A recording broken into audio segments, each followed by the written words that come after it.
नमस्कार दोस्तों, ओम नमः शिवाय। स्वागत है आप सभी का इस नए वीडियो में। ओम नमः शिवाय, जय श्री शिवाय, नमस्तुभ्यम, हर हर महादेव।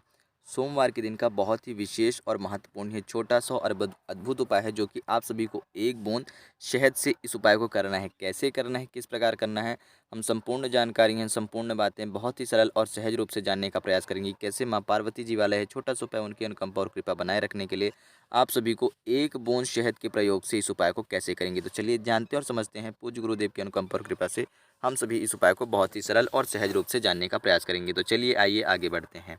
देखिए, इस उपाय को करने से पहले प्लीज़ वीडियो को लाइक कर दीजिएगा जानने और सुनने से पहले। और यदि वीडियो में आप नए हैं, चैनल को पहली बार देख रहे हैं, तो प्लीज़ चैनल को सब्सक्राइब ज़रूर करिएगा, ताकि आप तक भी हर वीडियो जल्द से जल्द और पहले पहुंच सके, ताकि आप सभी भी हर वीडियो को देख करके उस उपाय को क्रिया करके अपने जीवन में उसका लाभ अवश्य रूप से उठा सकें।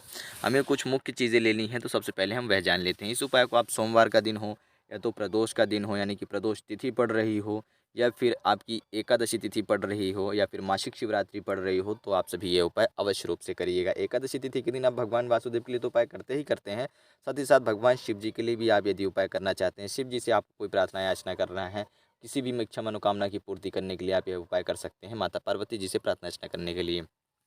सोमवार के दिन भी आप इस उपाय को प्रदोष काल के समय पे कर सकते हैं, या फिर देखा जाए तो सुबह के समय पे भी इस उपाय को कर सकते हैं। आपको लेने हैं संपूर्ण रूप से 108 चावल के दाने। साबुत चावल के दाने लेंगे, थोड़ा सा शहद लेंगे 1 से 2 चम्मच, 1 लोटा शुद्ध जल लेंगे। जिस लोटे में आपने 1 लोटा शुद्ध जल लिया है, स्टील के लोटे में, आप इसमें कच्चा दूध मिलाएंगे और बाकी शेष आपको जल मिला देना है। क्या करना है, स्टील के लोटे में आपको कच्चा दूध मिलाना है जितना हो सके आपसे, बाकी शेष आपको जल मिला देना है। 108 चावल के दाने लेने हैं, शहद लेना है और 1 तांबे के लोटे में शुद्ध जल लेंगे। आप यह सारी चीज़ें लेकर के कहाँ पहुँचेंगे, भगवान शिव जी के मंदिर में। पुनः से आपको बता दूं कि आपके पास जो स्टील का लोटा था, इसमें आपके पास जितना हो सका आपने कच्चा दूध मिलाया है। ठीक, कच्चा दूध यानी कि दुकान से जो पैकेट वाला दूध आता है, आप उस दूध का भी प्रयोग कर सकते हैं। चावल के दाने कितने लिए हैं, आपने 108 चावल के साबुत दाने लिए हैं। ठीक, 1 लोटा शुद्ध जल लिया है, जो कि आपने तांबे के लोटे में लिया है। थोड़ा सा शहद लिया है आपने 1 से 2 चम्मच का। अब ये सारी चीज़ें लेकर के जैसे ही आप इस जद्दू यानी कि 1 लोटा शुद्ध जल तैयार कर लेते हैं, दूध मिश्रित शुद्ध जल तैयार करते हैं तांबे के लोटे में, 11 108 चावल के दाने और शहद लेकर के जैसे ही आप भगवान शिव जी के मंदिर में प्रदोष काल की तिथि पर पहुँचते हैं, यानी कि प्रदोष के समय पे पहुँचते हैं, या फिर सोमवार को प्रदोष के समय पे पहुँच रहे हैं, तो सबसे पहले क्या करेंगे कि इस शहद से अपने सीधे हाथ की इस उँगली से, ठीक है, जो पहली उँगली देख रहे हैं ना, इस पहली अपने सीधे हाथ की पहली उँगली से आपको माता शोक सुंदरी पर, जहाँ पर भी भगवान शिव जी और माता पार्वती जी का मिलाप होता है, शिवलिंग पे जो माता गट्टी वाला भाग देखते हैं ना आप, माता जगत जननी का हस्तकमल है, इस स्थान पर आपको माता पार्वती जी का नाम मन ही मन में स्मरण करते हुए, उनसे प्रार्थना याचना करते हुए, अपने जीवन को दुर्भाग्य में दूर करके सौभाग्यमय की प्राप्ति प्राप्त करते हुए, अपने जीवन को खुशहालता बनाते हुए, अपने दाम्पत्य जीवन को दूर करते हुए, अपने बच्चे की खुशहालता के लिए, अपने पति की खुशहालता के लिए मनोकामनाएं या फिर उनसे प्रार्थना याचना करते हुए, आपको माता शोक सुंदरी वाले स्थान के ऊपर, ये जो माता जगत जननी का हस्त कमल वाला स्थान देख रहे हैं, कटा वाला भाग देख रहे हैं, इसके दोनों तरफ आपने इस साइड भी लगाया है, उस साइड, यानी कि चारों तरफ आपको आपके पास जो शहद है उससे लेपन करना है। लेकिन ध्यान दीजिएगा, आप सीधे हाथ की हर उंगलियों का प्रयोग नहीं करेंगे,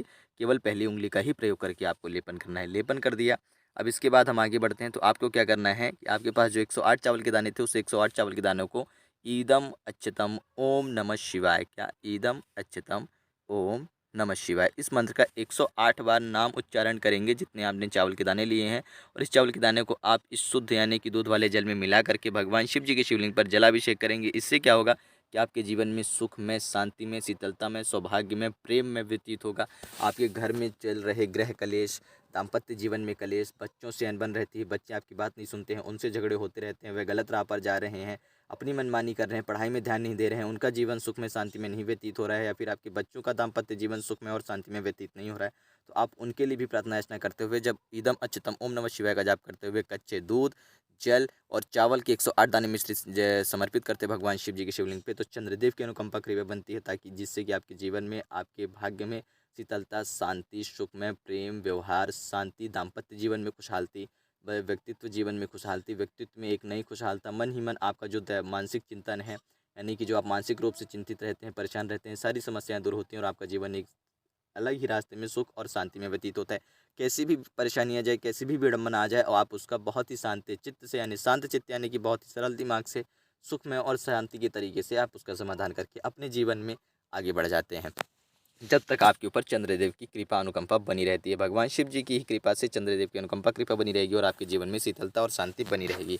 अब हमारे पास बच रहा है 1 लोटा शुद्ध जल, जो कि हमारे पास तांबे के लोटे में है। तो दूध, कच्चे दूध वाला जल हमने जल समर्पित कर दिया, चावल मिश्रित। अब इसके बाद जो हमने शहद का लेपन करा था, चावल का दूध, चावल समर्पित करा था, चावल वाला दूध समर्पित करा था, ठीक, कच्चा दूध समर्पित करा था। अब इन सभी को स्वच्छ करने के लिए ईदम अक्षतम का तो हमने नाम मंत्र जप कर लिया है। अब हम चाहें तो ओम नमः शिवाय का नाम जप कर सकते हैं, या फिर ओम नमो भगवते वासुदेवाय यानी कि भगवान वासुदेव को भी याद कर सकते हैं। जब हम एकातिथि के दिन कर रहे हैं, अपने जीवन में धन की प्राप्ति के लिए यदि हम कर रहे हैं भगवान शिव जी को, भले ही हम शिव जी को जल समर्पित कर रहे हैं, लेकिन यदि हमको धन की प्राप्ति की भी कोई यदि कामना यदि हमारी बचती है और उसको हम के लिए भगवान शिव जी से प्रार्थना करनी है, तो हम भगवान वासुदेव का नाम जपेंगे, ठीक।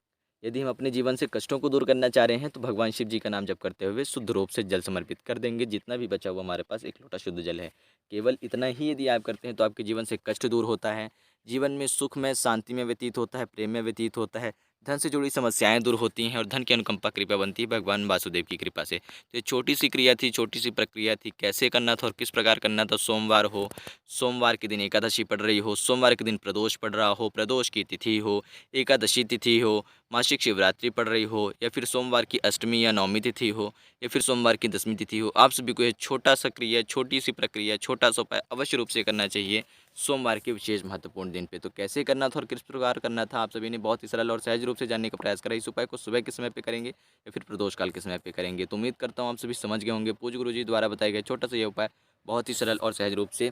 यदि फिर भी कुछ प्रश्न हो तो अवश्य पूछिएगा। जय श्री शिवाय, नमस्तुभ्यम, हर हर महादेव, ओम नमः शिवाय।